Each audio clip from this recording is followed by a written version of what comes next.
Hi guys, this is your Gem Year Tarot Reader. So alamin natin ang reading mo for today. Give me your energy. Ano ang reading mo for today?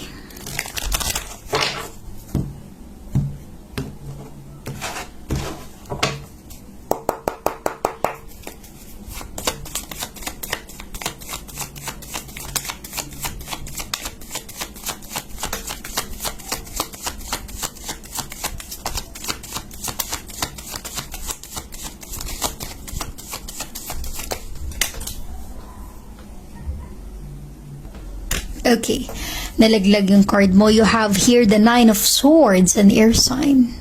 Okay.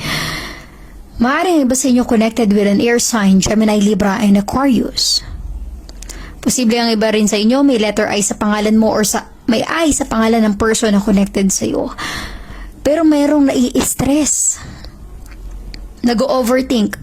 Hindi makatulog sa gabi, kakaisip. I'm really getting here, para sa iba, maaaring merong nag-iisip about sa'yo. Posible ang iba sa inyo nakagat nyo pa yung dila nyo. Dahil yung person na ito, talagang kahit busy siya, kahit marami siyang pinagkakaabalahan, lagi kang sumasagi sa isipan niya. Okay?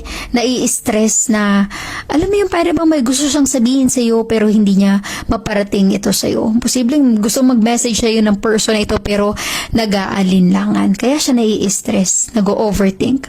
Kung ano man ang connection mo sa kanya, resonate as it is. Okay?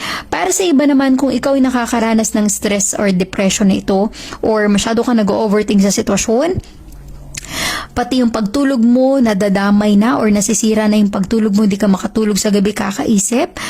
Okay? Tulungan mo yung sarili mong makaget over dito.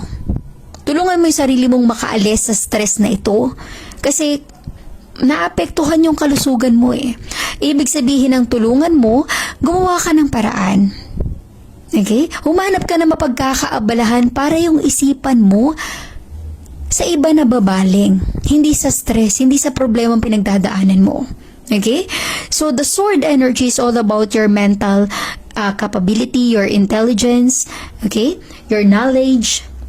Siguro, ang iba makakatulong sa inyo kung gumawa ka ng activities na interesado ka. Diba? Kung ikaw ay stress sa relationship, sa trabaho mo, gumawa ka ng mga bagay na yung gusto mo. Kasi makakapag-relax ka dun eh. Okay? Makakatulong yun para maalis yung stress or depression mo. Makakatulong yun sa'yo. Ang iba naman, kung hindi ka makatulog sa gabi, kakaisip about this, siguro kailangan palitan mo na yung routine mo, di kaya uminom ka ng mga tea or herbal na makakagaan para makatulog ka every night. Okay? Resonate as it is. I'm really getting that kind of vibe. Pero mas malaki yung impact ng there is someone na hindi maka-get over sa'yo. So I'm really getting that kind of vibe. Maaring connected ka sa person mo na hindi ka niya makalimutan. Hindi ka niya magawang kalimutan.